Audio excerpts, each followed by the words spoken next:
നമസ്കാരം. ഫെഡറൽ തോക്ക് നികുതി നിയമങ്ങൾ ലംഘിച്ചതിന് ഈ വർഷം ആദ്യം ശിക്ഷിക്കപ്പെട്ട മകൻ ഹണ്ടർ ബൈഡന് അമേരിക്കൻ പ്രസിഡന്റ് ജോ ബൈഡൻ മാപ്പ് നൽകിയ സംഭവം ലോകത്ത് ഇപ്പോൾ ചർച്ചാ വിഷയമായി മാറിയിരിക്കുകയാണ്. ഇപ്പോൾ ജോ ബൈഡൻ നിർവഹിച്ച ഈ ഒരു പ്രവൃത്തി സ്വന്തം പാർട്ടിയിൽ നിന്ന് പോലും വിമർശനങ്ങൾ കേൾക്കുന്നുണ്ട്. ഈ സംഭവത്തിൽ പ്രതികരിച്ചിരിക്കുകയാണ് റഷ്യ. ബൈഡന്റെ ഇത്തരത്തിലുള്ള പ്രവൃത്തി ജനാധിപത്യത്തിന്റെ കാരിക്കേച്ചറാണെന്നാണ് റഷ്യൻ വിദേശകാര്യ മന്ത്രാലയ വക്താവ് മരിയ സഖറോവ പറഞ്ഞിരിക്കുന്നത്. സ്ഥാനമൊഴിയുന്ന അമേരിക്കൻ പ്രസിഡന്റ് തൻ്റെ മകൻ്റെ കേസുകളിൽ ഇടപെടില്ലെന്ന് ആദ്യം പ്രഖ്യാപിച്ചിരുന്നെങ്കിലും ബൈഡൻ തൻ്റെ നേരത്തെയുള്ള പ്രതിജ്ഞയിൽ നിന്ന് പിന്മാറുകയും ഞായറാഴ്ച മാപ്പ് നൽകുകയും മകൻ ഹണ്ടർ ബൈഡന് ജയിൽ ശിക്ഷ ഒഴിവാക്കുകയും ചെയ്തു. തിങ്കളാഴ്ച ഒരു പ്രമുഖ ന്യൂസ് ചാനലിനോട് സംസാരിച്ച സഖറോവ ബൈഡന്റെ ഈ തീരുമാനത്തെ അപലപിച്ചു. ഇതിനെ ജനാധിപത്യത്തിൻ്റെ കാരിക്കേച്ചർ എന്നാണ് റഷ്യ വിശേഷിപ്പിച്ചത്. അനധികൃതമായി തോക്ക് വാങ്ങിയതിനും കൈവശം വെച്ചതിനും ജൂണിൽ ഹണ്ടർ ബൈഡൻ ശിക്ഷിക്കപ്പെട്ടിരുന്നു.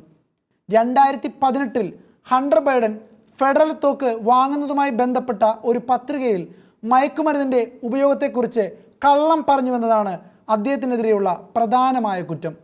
അമേരിക്കൻ നിയമപ്രകാരം മയക്കുമരുന്ന് ഉപയോഗിക്കുന്ന വ്യക്തികൾക്ക് തോക്കുകൾ വാങ്ങുന്നത് നിരോധിച്ചിരുന്നതാണ്. എന്നാൽ ഹണ്ടർ ബൈഡൻ മയക്കുമരുന്ന് ഉപയോഗിക്കുന്നില്ലെന്ന് തെറ്റായ വിവരം നൽകിയാണ് തോക്ക് വാങ്ങാനുള്ള അപേക്ഷ സമർപ്പിച്ചത്. ഫെഡറൽ അന്വേഷണത്തിൽ ഇതിനെ ഗുരുതരമായ നിയമലംഘനമായി കണക്കാക്കുന്നു. ഇതിനെ തുടർന്നാണ് ബൈഡനെതിരെ കുറ്റം ചുമത്തിയത്. തുടർന്ന് 2023 ഈ കേസിൽ അദ്ദേഹത്തെ കുറ്റക്കാരനെന്ന് കണ്ടെത്തുകയും ശിക്ഷ വിധിക്കുകയും ചെയ്തിരുന്നു. എന്നാൽ അമേരിക്കൻ പ്രസിഡന്റ് ജോ ബൈഡൻ സ്വന്തം മകനായ ഹണ്ടർ ബൈഡനെതിരെ ഉണ്ടായിരുന്ന ഈ ശിക്ഷയ്ക്ക് മാപ്പ് നൽകിയത് രാജ്യത്തെ രാഷ്ട്രീയപരവും സാമൂഹികപരവുമായ വിമർശനങ്ങൾക്കാണ് വഴിവെച്ചിരിക്കുന്നത്. ഹണ്ടറിന് മാപ്പ് നൽകിയതോടെ ജയിൽ ശിക്ഷ ഒഴിവാക്കപ്പെടുകയും ഇത് സംബന്ധിച്ച വിവാദങ്ങൾ ഇപ്പോൾ തുടരുകയും ചെയ്യുകയാണ്. ഇനി ആരാണ് ഹണ്ടർ ബൈഡൻ എന്ന് നോക്കാം. 1970 ഫെബ്രുവരി 4 അമേരിക്കയിൽ ജനിച്ച ഹണ്ടർ ബൈഡൻ ജോ ബൈഡൻ്റെയും ആദ്യ ഭാര്യ നീലി ബൈഡൻ്റെയും 3 മക്കളിൽ രണ്ടാമത്തെ മകനാണ്. അമേരിക്കൻ അഭിഭാഷകനും ബിസിനസ്സുകാരനുമായ ഹണ്ടർ വിവിധ നിയമ സ്ഥാപനങ്ങൾ, ധനകാര്യ സ്ഥാപനങ്ങൾ, ബിസിനസ് സ്ഥാപനങ്ങൾ എന്നിവയിൽ സേവനം അനുഷ്ഠിച്ചിരുന്നു. അതേസമയം പതിറ്റാണ്ടുകളായി മദ്യത്തിനും മയക്കുമരുന്നിനും അടിമയാണെന്ന് അദ്ദേഹം സമ്മതിച്ചിട്ടുണ്ട്. 2023 ഹണ്ടർ ബൈഡന്റെ പെരുമാറ്റത്തെക്കുറിച്ച് അന്വേഷിക്കാൻ അമേരിക്കൻ നീതിന്യായ വകുപ്പ് ഒരു പ്രത്യേക ഉപദേശകനെ നിയമിച്ചിരുന്നു.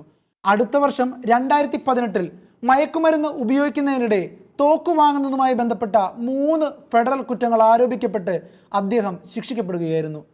കൂടാതെ 2024 9 ഫെഡറൽ ടാക്സ് ചാർജുകളിൽ അദ്ദേഹം കുറ്റസമ്മതം നടത്തി.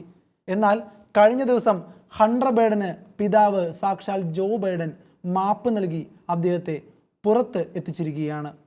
ലോകമാകമാനം ഇതിനെതിരെ വൻ പ്രതിഷേധമാണ് ഇപ്പോൾ ഉയർന്നു വരുന്നത്. അമേരിക്കയിലെ നിയുക്ത പ്രസിഡന്റ് ഡൊണാൾഡ് ട്രംപ് പോലും ഇതിനെ നിശിതമായി വിമർശിച്ചു. എന്തായാലും ബൈഡൻ പടിയിറങ്ങുന്നതിന് മുമ്പ് തൻ്റെ മകനെ കൂടി സംരക്ഷിക്കുന്ന ദൗത്യം നിർവഹിച്ചുകൊണ്ടാണ് അദ്ദേഹം വൈറ്റ് ഹൗസിൽ നിന്ന് ഇറങ്ങിപ്പോകുന്നത്.